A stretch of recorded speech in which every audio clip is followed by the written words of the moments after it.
gente dando sequência aqui, então, eu vou voltar aqui e falar sobre esses hormônios que são produzidos na adeno-hipófise ou na região anterior da hipófise. Então, como eu falei, a hipófise ela se divide em duas regiões e na região anterior nós temos a produção de pelo menos alguns hormônios muito importantes, aí citamos 8. Falando primeiro da somatotropina, ou a sigla STH, está envolvida no controle do crescimento do corpo, desenvolvimento de células. Depois eu tenho a mamotropina, LTH, que estimula o crescimento e a secreção da mama feminina. Vamos falar assim, o pico da mamotropina é naquela fase onde as meninas estão próximas à primeira menstruação e já com o desenvolvimento da mama. Adrenocorticotropina, o ACTH, controla a secreção de alguns outros hormônios corticais da glândula suprarrenal. Então vejam vocês, na glândula suprarrenal eu tenho a produção de adrenalina e noradrenalina principalmente, mas para que isso aconteça eu preciso também da ação do ACTH, estimulando essa produção. A professora Rafaela depois acredito que vai entrar um pouquinho mais em detalhe com vocês na parte da fisiologia desses hormônios. Tirotropina, TSH, estimula a atividade da glândula tireoide, conforme eu falei no vídeo anterior. Hormônio estimulador do folículo, FSH, está muito relacionada à produção e secreção de estrógenos pelos ovários e espermatogênese ou espermatozoides nos testículos, células de reprodução humana. Depois eu tenho o hormônio das células intersticiais, ICSH, que ativa a secreção de andrógenos através do testículo, crescimento, maturação de algumas células, principalmente no sexo masculino. Hormônio luteinizante, o LH, induz a secreção de progesterona no corpo lúteo. Então é um hormônio mais feminino, a progesterona no corpo lúteo. E o hormônio estimulador de melanócitos, o MSH, que aumenta a pigmentação cutânea. Todos esses têm uma relação direta com a adeno-hipófise ou região anterior da hipófise. Quando a gente fala em neurohipófise, estou falando do lobo posterior da hipófise, é uma evaginação descendente do assoalho do diencéfalo. Diencéfalo é uma região que nós temos no sistema nervoso central, específica que compõe algumas estruturas. A porção posterior da hipófise é composta por tecido nervoso e, portanto, chamada de neurohipófise.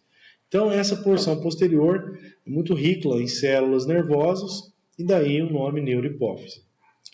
Sintetiza principalmente esses dois hormônios. A vasopressina, que a gente tem a sigla do ADH, que é um hormônio antidiurético, que vai controlar a absorção de água através dos túbulos renais. Se o paciente está desidratado ou não, se tem que absorver mais água ou não. E outro hormônio sintetizado da neurohipófise é a ocitocina, que vai promover a contração do músculo estriado do útero e da mama, principalmente a produção está associada à produção de leite e é um hormônio que está muito intenso a sua atividade na hora do parto, fazendo com que o útero se contraia. Esses dois hormônios, são produzidos no hipotálamo e transportados no interior do infundíbulo, naquela haste, aquela membrana que fixa a hipófise ao hipotálamo, e são armazenados na glândula hipófise, nessa região posterior, até que serem utilizados. Os impulsos nervosos para o hipotálamo estimulam a liberação desses hormônios na neurohipófise. Então, dependendo da situação, por exemplo, uma mulher que está prestes a ganhar um neném, uma criança, ela vai ter a ação desse hormônio, desses dois hormônios mais intensa no seu organismo. Isso para preparar para a hora do parto, contração do útero na hora do parto, assim como na produção do primeiro leite ali do colostro, enfim. Bom, falando então da primeira glândula relacionada ao sistema endócrino, que é a glândula hipófise, se divide em duas partes muito importantes. Vocês estudem muito a hipófise porque vai cair na prova. Seguindo o estudo, então, a gente vai falar um pouquinho da glândula tireoide. Não menos importante, né? Ela possui um tom vermelho acastanhado, cerca de 25 gramas e altamente vascularizada. É uma glândula maior que a gente tem na região do pescoço. Está localizada na região anterior-inferior do pescoço, anterolateralmente à traqueia e logo abaixo da laringe, no nível entre a quinta vértebra cervical e a primeira costela e a primeira vértebra torácica, desculpa. Então, é bem essa região mais baixa do pescoço. A tireoide possui dois lóbulos, né, duas partes, direita e esquerda, que são conectados entre si por uma parte central denominada de istmo da glândula tireoide. Cada lobo possui aproximadamente 5 centímetros de comprimento. A figura aqui exemplifica bem, né, a região do pescoço, cartilagem tireoide, ó, a gente viu isso já, né? Está aqui a traqueia. Então vejam vocês que ela recobre a traqueia, a porção inicial da traqueia, certo? Sendo dividida em duas partes, direita e esquerda, mas interligadas entre si. Essa glândula está envolvida por uma cápsula de tecido conjuntivo que contém basicamente dois tipos de células: células foliculares e células parafoliculares, localizadas entre os folículos. Quando a gente fala de folículo, principalmente folículo tireoidiano, são, vamos falar, unidades produtoras, né, secretoras dos hormônios que são produzidos. Então, o folículo tireoidiano é composto por muitas unidades secretoras chamadas de folículo.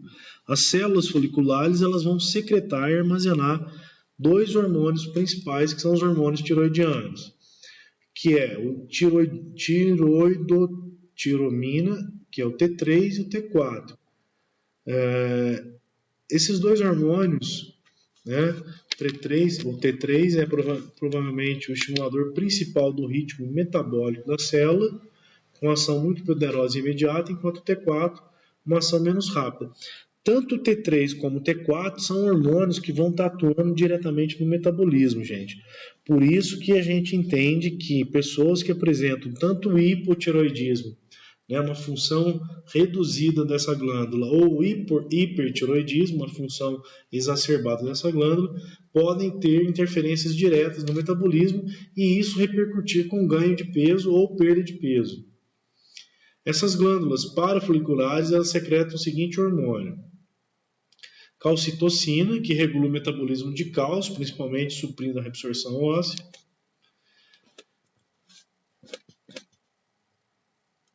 Secretam basicamente a calcitocina, desculpa, gente, mas estão associadas ao metabolismo. Tá. Aqui eu tenho, por exemplo, duas figuras mostrando, interessante, alguns sinais que podem estar associadas ao hipotireoidismo ou ao hipertireoidismo. Quando eu falo hipotireoidismo, eu tenho uma redução, né, no tamanho da glândula e na produção desses hormônios. Características, sinais que esse paciente apresenta: cabelo seco, irritabilidade, cansaço, pele seca e áspera, e uma tireoide diminuída. Pode apresentar esses sintomas. Bom, no caso do hipertireoidismo, o paciente pode apresentar perda de peso, porque a glândula está secretando muito hormônio, e esses hormônios estão acelerando o metabolismo, vamos entender assim. Olhos salientes, suores, pescoço inchado, isso tudo pode estar relacionado a uma atividade exacerbada, um aumento dessa glândula. As paratireoides são glândulas pequenas, né, que estão basicamente situadas no lobo posterior da glândula tireoide, estão anexadas à tireoide. Geralmente existem duas de cada lado da tireoide, uma superior e uma inferior. É isso aqui, gente. Então, em vermelho a gente está vendo a glândula tireoide e esses pontinhos amarelos são as paratireoides. Cada glândula paratireoide possui uma fina cápsula de tecido conjuntivo com septos intraglandulares, mas carecendo de lóbulos. Isso são só características anatômicas, pessoal. Essas glândulas, elas secretam o hormônio paratireoide, ou PTH, que está relacionado com o controle e nível da distribuição de cálcio e fósforo no organismo. Veja o tamanho e a importância disso, né? Então, esse hormônio PTH, produzido pelas paratireoides, vai estar atuando em 3 órgãos-alvo, principalmente no sistema ósseo, no trato digestório, né, no intestino e nos rins. O efeito geral do PTH é o aumento dos níveis plasmáticos de cálcio e a diminuição dos níveis plasmáticos de fosfato. Então, vai estar atuando diretamente nessa relação, né, nesses níveis plasmáticos de cálcio e fosfato. Bom, falando de mais uma glândula que compõe o sistema endócrino, nós vamos falar um pouquinho agora das suprarrenais, ou também conhecido como adrenais. Logicamente que pelo nome a gente já tem uma ideia da localização dessas glândulas, né? Quando eu falo em glândulas suprarrenais, eu tenho pequenos corpos amarelos achatados que estão situados anterosuperiores na cada extremidade superior de cada rim. Então, são de aproximadamente 50 milímetros, são bem pequenas, com características de dimensão e peso descritas no material de vocês, que eu acho que não vem ao caso. É importante saber que cada glândula suprarrenal ela tem, né, uma conformidade, uma morfologia específica, certo? Envolta, né, por esse córtex, eu tenho o hilo, que é uma passagem onde os canais vão estar desembocando, liberando esses hormônios. Então eu tenho aqui um rim, né, a suprarrenal, e aqui a veia renal, só exemplificando. Bom, aqui mostrando um pouquinho mais detalhado como que é a composição dessas glândulas suprarrenais. Eu tenho o córtex da suprarrenal, que é uma fina camada, mostrando 3 zonas celulares: a zona glomerulosa, fasciculada e reticulada. O córtex, né, essa região, né, da glândula suprarrenal, secreta os hormônios chamados de hormônios esteroides, né? Já na zona glomerulosa, produz, que são hormônios esteroides, a aldosterona, que é um mineralocorticoide, que tem a função muito importante na regulação do volume e pressão do sangue, né? E na concentração do equilíbrio eletrolítico do sangue, íons presentes no sangue. A aldosterona ela retém o sódio e a água e elimina o potássio. Então, a aldosterona, né, que é produzida no córtex da suprarrenal, é um hormônio que vai regular principalmente a pressão sanguínea.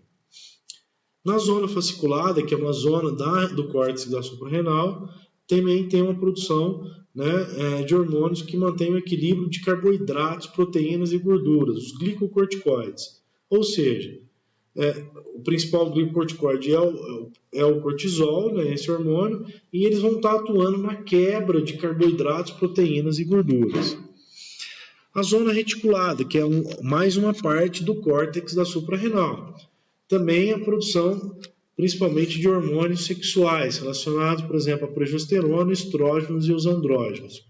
O córtex, então, da suprarrenal é essencial para a vida, visto que a remoção completa seria letal sem uma terapia de substituição. Também exerce considerável controle sobre os linfócitos, células de defesa e o tecido linfático. Então vejam vocês que a suprarrenal exerce uma função muito importante, né, no organismo. Agora a medula da suprarrenal, continuamos com a suprarrenal, é uma parte mais interna dessa glândula, considerada uma extensão da parte simpática do sistema nervoso autônomo, relacionada muito ao sistema nervoso, né? Possui grupos de neurônios, né, nessa região, e aqui ó, na imagem, exemplificando, está mostrando um rim, a glândula suprarrenal, e na imagem ao lado eu tenho o córtex e a medula. O córtex, essa região externa, é a medula, essa região interninha, que eu tenho a produção principalmente de epinefrina e norepinefrina. Já no córtex da suprarrenal, eu tenho produção do cortisol e aldosterona, né? Então vejam vocês, está bem exemplificada a figura, dá para a gente guardar aonde que são produzidos esses hormônios. Aí falando aqui, vai acabar o tempo, que a medula da suprarrenal secreta esses 2 hormônios. A epinefrina, também conhecida como adrenalina, possui um efeito acentuando, acelerando o metabolismo de carboidratos, e a norepinefrina ou noradrenalina, que também produz um efeito acelerando principalmente a contração cardíaca, a vasoconstrição e o aumento da pressão sanguínea. Nós vamos parar o vídeo aqui, nessa imagem, mostrando a ação desses hormônios.